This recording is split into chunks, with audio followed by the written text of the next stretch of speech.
ಎಲ್ಲರಿಗೂ ನಮಸ್ಕಾರ.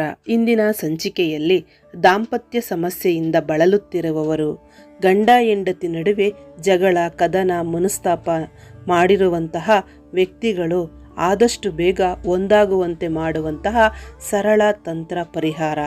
ಈ ಪರಿಹಾರವನ್ನು ನೀವು ಮಾಡಿಕೊಳ್ಳುವುದರಿಂದ ಗಂಡ ಹೆಂಡತಿ ನಡುವೆ ಅನ್ಯೋನ್ಯತೆ ಎನ್ನುವುದು ಹೆಚ್ಚುತ್ತದೆ.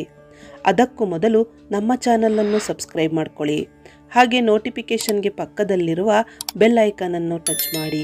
ನಿಮ್ಮ ಜೀವನದ ಯಾವುದೇ ಸಮಸ್ಯೆಗಳಿದ್ದರೂ ಶಾಶ್ವತ ಪರಿಹಾರಕ್ಕಾಗಿ ಓಂ ಶ್ರೀ ಪಂಚಮುಖಿ ಆಂಜನೇಯ ಜ್ಯೋತಿಷ್ಯ ಕೇಂದ್ರ, ಪಂಡಿತ್ ಮಹಂತೇಶ್ ಬಿಸ್ಸೆ ಇವರನ್ನು ಸಂಪರ್ಕಿಸಿ ಶಾಶ್ವತ ಪರಿಹಾರವನ್ನು ಮಾಡಿಕೊಡುತ್ತಾರೆ. ಯಾರೇ ಗಂಡ ಹೆಂಡತಿ ಜಗಳ ಮಾಡಿಕೊಂಡು ಬೇರೆ ಆಗಿದ್ರೂ, ಹೊಂದಾವಣಿಕೆ ಇಲ್ಲ ಅಂದರೂ ಅವರ ಜೀವನ ಸರಿ ಹೋಗಲ್ಲ.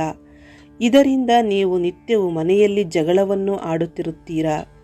ಅಂತಹ ಜಗಳವನ್ನು ಬಿಡಿಸಲು ನಾವು ತಿಳಿಸುವಂತಹ ಈ ಒಂದು ಮಂತ್ರವನ್ನು 108 ಸಲ ಜಪ ಮಾಡಿದರೆ ಸಾಕು. ಹಂತವಾಗಿ ನಿಮ್ಮ ನಡುವಿನ ಜಗಳ ಕದನಗಳು ನಿವಾರಣೆ ಆಗುತ್ತಾ ಬರುತ್ತದೆ. ಶಿವಶಕ್ತಿ ಅನುಗ್ರಹ ದೊರೆತು ಮತ್ತೆ ಒಂದಾಗುತ್ತೀರಿ. ನಂಬಿಕೆಯಿಂದ ಈ ಮಂತ್ರವನ್ನು ಜಪಿಸಿ ನೋಡಿ, ನೀವು ಒಂದಾಗುವುದಂತೂ ಖಂಡಿತ. ಆ ಮಂತ್ರ ಈ ರೀತಿಯಾಗಿದೆ. ಇದನ್ನು ಒಂದು ಬಿಳಿಯ ಹಾಳೆಯಲ್ಲಿ ಬರೆದುಕೊಂಡು ಪ್ರತಿನಿತ್ಯ ಪಠಿಸುತ್ತಾ ಬನ್ನಿ. ಗಂಡ ಆಗಿರಬಹುದು, ಹೆಂಡತಿಯಾಗಿರಬಹುದು, ಯಾರು ಮನೆಯಲ್ಲಿ ಸಮಸ್ಯೆಯನ್ನು ಅನುಭವಿಸುತ್ತಿರ್ತಾರೆ ಅಂಥವರು ಈ ಒಂದು ಈಶ್ವರನ ಮಂತ್ರವನ್ನು ಪ್ರತಿ ಸೋಮವಾರ ಬೆಳಗ್ಗೆ ನಿತ್ಯ ಸ್ನಾನವನ್ನೆಲ್ಲ ಮುಗಿಸಿ ಈ ಮಂತ್ರವನ್ನು ಹೇಳಬೇಕು.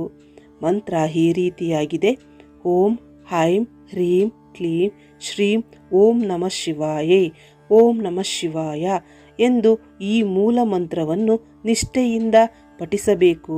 ಇದರಿಂದ ಎಂತಹ ಕಷ್ಟ ಇದ್ದರೂ ಇದು ಪರಿಹಾರವನ್ನು ನೀಡುತ್ತದೆ. ಇದರ ಬಗ್ಗೆ ಹೆಚ್ಚಿನ ಮಾಹಿತಿ ಬೇಕಾದಲ್ಲಿ ಅಥವಾ ಯಾವುದಾದರೂ ಸಮಸ್ಯೆ ಬಗೆಹರಿಯಬೇಕು ಎಂದುಕೊಂಡಿದ್ದಲ್ಲಿ ಶಾಶ್ವತ ಪರಿಹಾರಕ್ಕಾಗಿ ಓಂ ಶ್ರೀ ಪಂಚಮುಖಿ ಆಂಜನೇಯ ಜ್ಯೋತಿಷ್ಯ ಕೇಂದ್ರ, ಪಂಡಿತ್ ಮಹಂತೇಶ್ ಬಿಸ್ಸೆ ಇವರನ್ನು ಸಂಪರ್ಕಿಸಿ ಶಾಶ್ವತ ಪರಿಹಾರವನ್ನು ಮಾಡಿಕೊಡುತ್ತಾರೆ.